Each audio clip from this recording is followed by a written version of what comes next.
Hi everybody, welcome once again to our Low on Health Rambling, where I go over what I've done the last past day or so. It's been kind of a really interesting day so far, not to mean to kind of ramble off into it.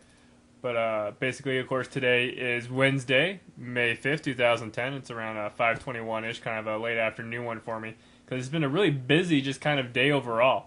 So I'm just going to walk you through it real quick, and I know I hate to do it. I'm going to try to keep these a little bit shorter. As you know, my last YouTube video ran way too long, so I'm kind of instigating a timer or just talking about less stuff, so I don't have to edit stuff out. But anywho, so yeah, my day started normal, work on the lawn. Working on the lawn in the morning, of course, it looks like it's going to rain, so I'm like, crap, I got to wrap up working on the lawn so I can do my bike ride. Do my bike ride, which is really nice to do a bike ride right before it rains because you get a nice cool breeze, it's not too bad. So I was basically hoping to do my bike run before the rain started, and luckily enough, by the time I made it home, it was kind of already drizzling, so I got in before it kind of did a little bit of a downpour, but not too much, which was nice. My luck was on my side then. Then I basically got an email from my client that I'm working on the PowerPoint presentation for. They gave me some more material to work with, so I was working on that. Got to the point where I'm working on this presentation thing, this PowerPoint presentation, and it was kind of fun because I've never done it before, so there's the fun element of trying to figure stuff out. But at that point, I got the information last night, and I was doing it. It was something you had to reliterate 10 different times, and if you changed one, you have to change them all. It got to feel kind of like work, so I put it off and was like, hey, whatever, they want it by Friday, I'll work on it, today, Wednesday. But then when I got back to my bike ride, I got an email saying, hey, you're going to need that thing wrapped up and reviewed. You're going to need it for Thursday, which is tomorrow. So I'm like, oh, great. So I got to get that done. But I'm hungry, too.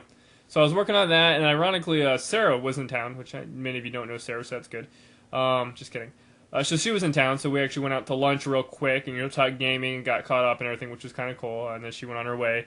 And I came back, and as I was at lunch, I actually got a phone call from one of the places I sent a Craigslist hiring thing to. Like, sent my resume and everything to do. Was like, yeah, I'm with...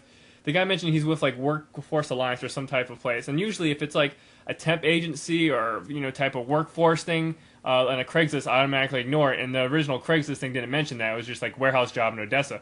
So I'm like, oh, whatever. The guy calls, so, I'll call him back. Wouldn't mind doing another interview, get out of the way. So I talked to him. He's like, yeah, blah, blah, blah, blah. This is the job. This is the company. I just need you to come by one of our offices, fill out an application, and then we'll send it off to the company, and they'll schedule you for an interview, hopefully by the end of the week, because they really need people for next week. So I'm like, oh, sweet, I'll definitely jump on this. And they're like, well, we either have an office in Tampa or Dunedin, and since you're in Newport Richie, might want to do Dunedin.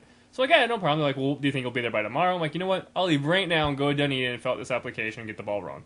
Hop in the car, tell my client, who was supposed to be by around 1, got stuff to do, so unfortunately, come back. I'll let you know when I'm ready to do the presentation thing and work on it. Went down to Dunedin, got there, and the place was very much kind of busy. I had the usual overweight receptionist with an attitude. Gave me an application, filled it out, talked to somebody, and they're like, what job? I'm like, warehouse in Odessa. And they're like, warehouse in Oldsmar? And I'm like, no, Odessa. Which, just if you know the area, both start with O, both have S's in them, 2 different locations. And I'm like, no, so-and-so sent the information over, she found it, she's like, oh, okay.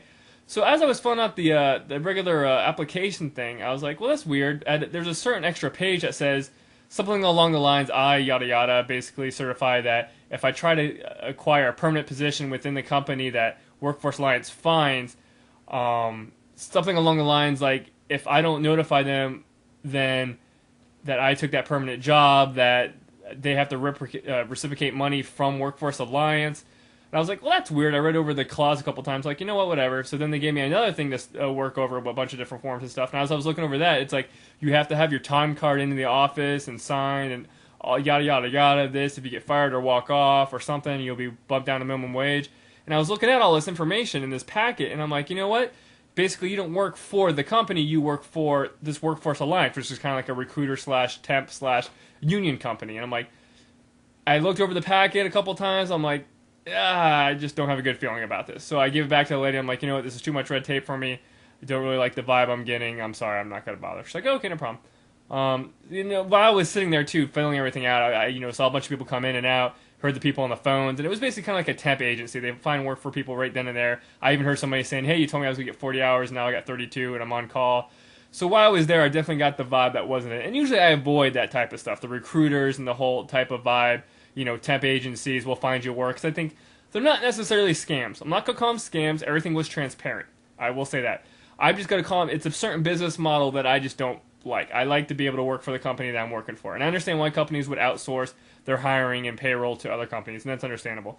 But I was just kind of seeing, I usually avoid this stuff, and I did it this time just to see why I avoid them, and now I know why. So that was just kind of a waste of time.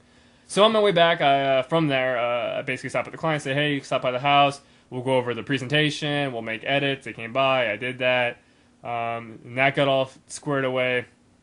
So yeah, not a lot of stuff. I mean, it's mainly just me rambling on, as that's what these are for. But it was just more or less, for me, that doesn't do much in one day. To do all that in like less than 6 hours was just kind of daunting of a task. No big deal. I just, didn't get to do my usual watching of stuff. I still need to watch Lost and whatnot, but that's neither here nor there. So, hopefully with the rest of the time I got here, I'm just going to go over probably 2 quick things, and then on to the game. There's a bunch of stuff I want to talk about, but time permitting. First one is going to be Life, which is the BBC. If you remember, there's this high-res program that BBC did a while ago called Planet Earth, which was just awesome. If you have a Blu-ray player or high-def stuff, watch Earth, Planet Earth. It's awesome. It's from BBC. Now they've done one called Life, which they basically categorize all the different animals and life on the Earth, and to give each one kind of a little episode: reptiles, mammals, primates, plants, fish, birds, and it's just really, really awesome. I definitely recommend this series, and I don't think BBC Life has a US release or a DVD release or Blu-ray release, but if you like nature type of stuff or just like high-def content, look into Planet Earth first and then watch that, and then whenever this comes out, definitely watch BBC Life thing, which is awesome. Now, the thing I like the most about BBC Life is at the end of each episode, they do this Life on Location, which is kind of like a behind-the-scenes thing. Each episode, they'd be like, here's our more challenging shoots for this, and they basically go to different locations, show you like, here we were dealing with the seals, here we're dealing with the Komodo dragons and whatnot. This one right here basically focuses on plants and stuff. But I do dig the behind the scenes and how they did it, because some of these shots, it's great to just look at them like, oh yeah, they're up in the trees, but how did they do that? How did they get the camera up there? How did the crew follow them? How long did they follow them for? What kind of pitfalls, what kind of challenges did they have? And I really, really, really, really enjoyed that. And if you watch this series, it's just really awesome. This one right here, they were discussing how to get this long shot of plants, like how they do a lot of their plant stuff. They actually had to do it inside to do the stop motion photography for it, which was just awesome.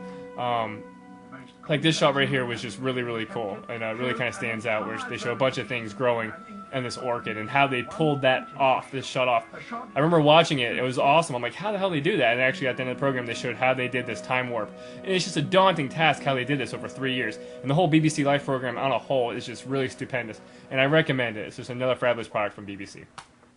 Moving on here to game FAQs, just because I like doing these polls every other week or every day, and I'm sorry I missed out the last ones. But I'm trying to remember the ones that got mixed out weren't that important. This one was, where do you like to sit at the movie theater? There are your 3 options there. The big, I like to be the front row seats, middle, back row.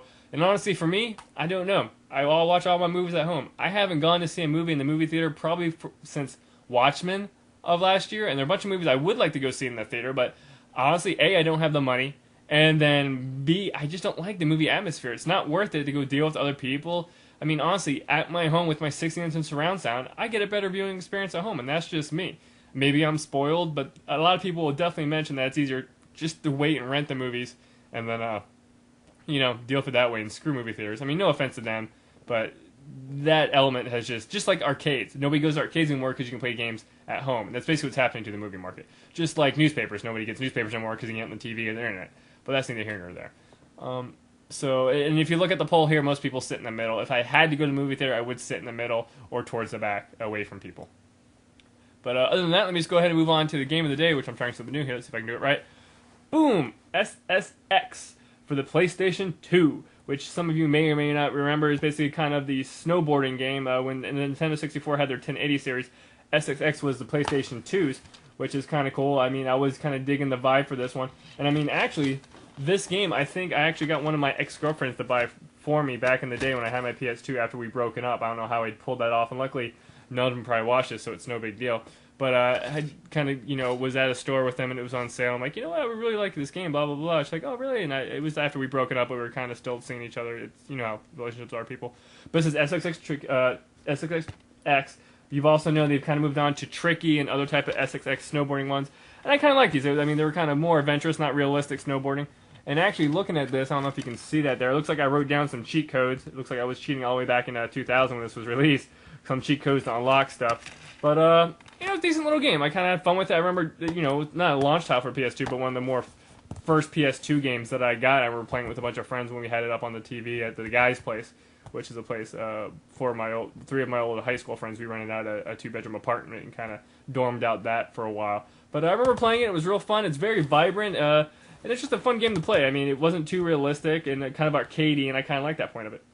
But other than that, you got to kind of call it there. Hope it doesn't run too long, but I'll have more tomorrow. Thank you guys all for watching, and I'll catch you next time.